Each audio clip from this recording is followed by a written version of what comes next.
Kitab Imamat. Tuhan memanggil Musa dan berfirman kepadanya dari dalam kemah pertemuan. Berbicaralah kepada orang Israel dan katakan kepada mereka, apabila seseorang di antaramu hendak mempersembahkan persembahan kepada Tuhan, haruslah persembahanmu yang kamu persembahkan itu dari ternak, yakni dari lembu sapi atau dari kambing domba. Jikalau persembahannya merupakan korban bakaran dari lembu, haruslah ia mempersembahkan seekor jantan yang tidak bercela. Ia harus membawanya ke pintu kemah pertemuan, supaya Tuhan berkenan akan dia.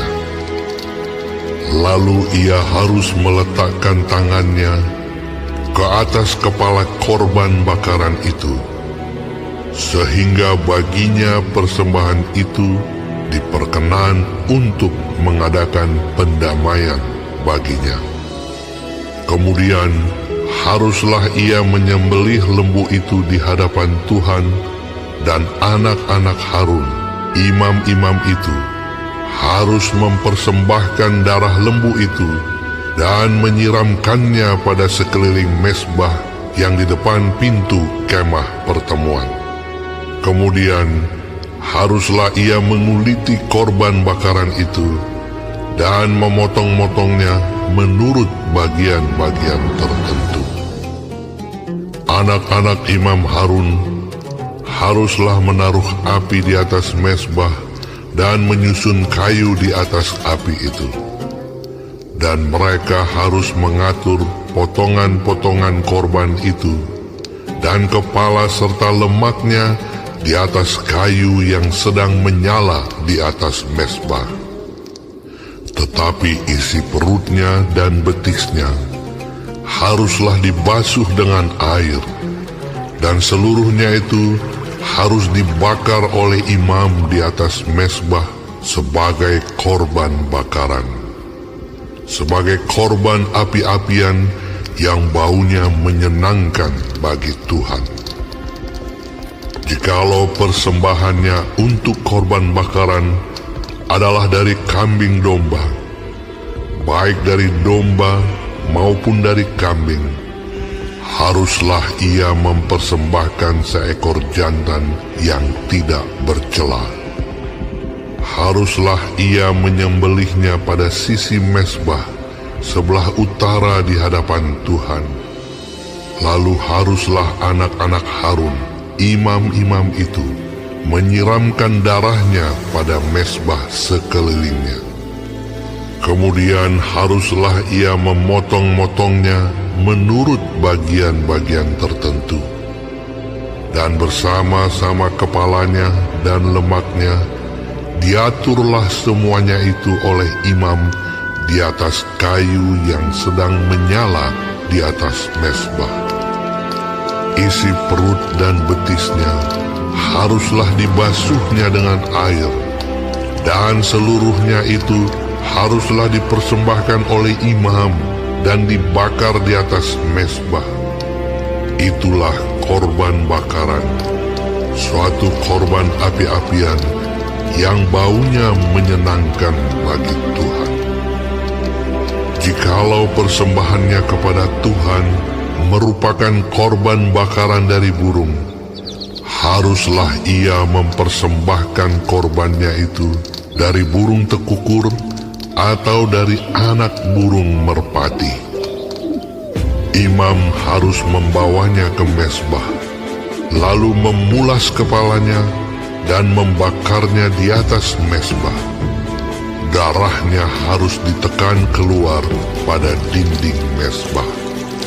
Temboloknya serta dengan bulunya haruslah disisihkan dan dibuang ke samping mezbah sebelah timur ke tempat abu. Dan ia harus mencabik burung itu pada pangkal sayapnya, tetapi tidak sampai terpisah. Lalu imam harus membakarnya di atas mezbah. di atas kayu yang sedang terbakar. Itulah korban bakaran, suatu korban api-apian yang baunya menyenangkan bagi Tuhan.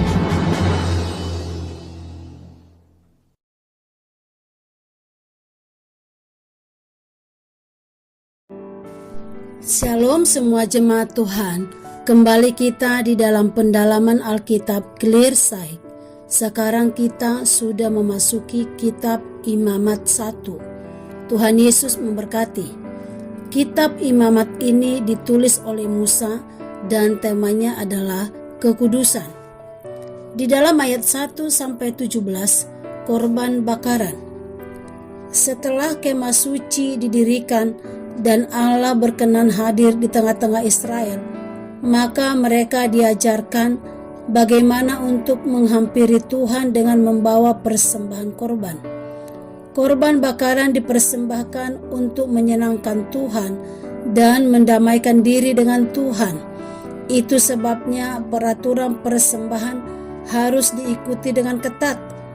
Korban itu harus berupa binatang jantan dan tidak cacat.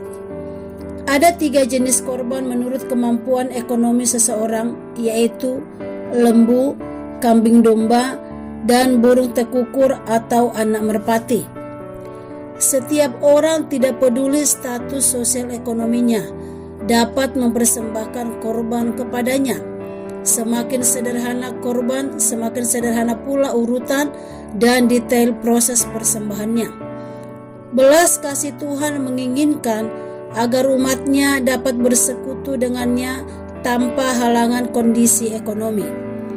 Korban bakaran adalah persembahan penyembahan dari umat yang sadar kalau kita ini tidak layak di hadapan Tuhan, sehingga umat berupaya menyenangkan hati Tuhan melalui korban itu.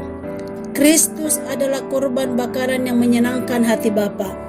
Maka kita yang telah diperkenankan oleh Bapa melalui korban Kristus harus terus-menerus menjaga kelayakan anugerahnya itu di hadapannya dan tetap menjaga kekudusan hidup kita di hadapannya, karena itulah persembahan yang sejati. Amin. Tuhan Yesus memberkati.